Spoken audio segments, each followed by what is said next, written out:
I got into watches. I mean, watches were something I always wore, as a kid, like, little Timexes and Casios and stuff when I was a child, and then some Fossils as a teenager. But I kind of stopped wearing a watch through undergrad.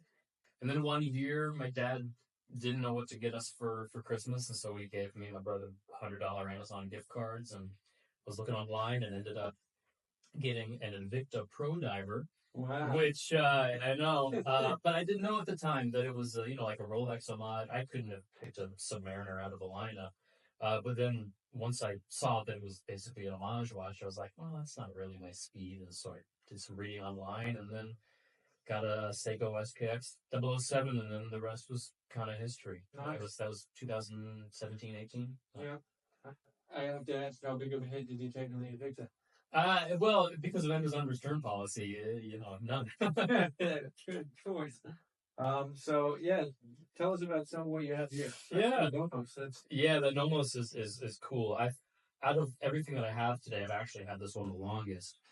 So I got this when I was working at an authorized dealer out in Plano, Texas, and I was working with them for a while, and I knew I wanted to get a watch.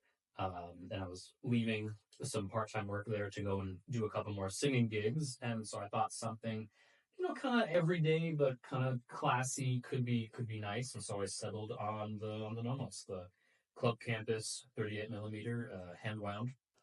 I just love the California dial. I think is unique, and Nomos, as I'm sure you know, and a lot of people know, is just super well finished, very well made watches for a pretty good price point, honestly. I didn't get the display back because I meant to get it engraved, and I still haven't done it yet, but I'm going to someday. But I wear this watch for most of my singing things, for concerts and auditions and stuff. So I'll probably put a little good luck phrase or something on there. Like that's what you said, like good luck. Yeah, something like that. Yeah, in Italian we have this phrase, "in bocca al lupo," which a lot of people say before opera stuff, before singing and things like that. Before you perform like that, is it something? Are you like, what time you're supposed to perform? So you're sitting there like watching the watch, like it. Sometimes, well, what's funny though, most of the watches I wear in like rehearsals are dive watches, which is twofold. If I'm doing stuff like in a rehearsal room, and a dive watch is more rugged if someone smashes into it.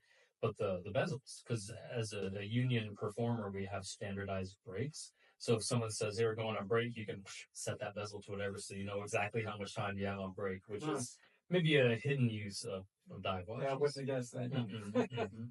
What's this orange one you got in? That's a big one. Yeah, it's a big boy. So it's a Seiko Monster. This is a first generation orange dial Seiko. You have to have a Seiko dive watch in my collection. You have to, especially being a diver and a Seiko guy. But I got this when I was working down in Miami, Florida, on an opera contract. I had to take a different route home to buy some groceries, and I stumbled into this little kind of bodega jewelry store place, and they had a bunch of these like new old stock Seikos sitting out, stuff from 2005, 6, and 7. And I called my buddies. I was like, "Hey, this jewelry store's got like 3 or 4 of these Seiko Monsters in the window. Like, I'm gonna go see how much they are. If you get them," they're like, "Yeah, go check it out." So I go in, and the lady doesn't speak a lot of English, and I don't speak a lot of Spanish, and so we kind of figure out eventually that I want to see these watches, these ugly orange watches in the window, and she gives me how much the price is, and they're selling for their original like 2005 retail price. And so I buy all 3 of the orange ones. I actually went back to buy a black dial one to ship off to a watch friend in Canada. And so me and 2 of my other watch buddies have this exact same watch, the 2005 Seiko Monster. And this is great, being a diver, this is great. I've worn this on night dives before because the loom slots are so large compared to some of my other divers. And Seiko loom just can't be beat. Is that why Seiko is a thing for you too? Is particularly the function, or is it some other?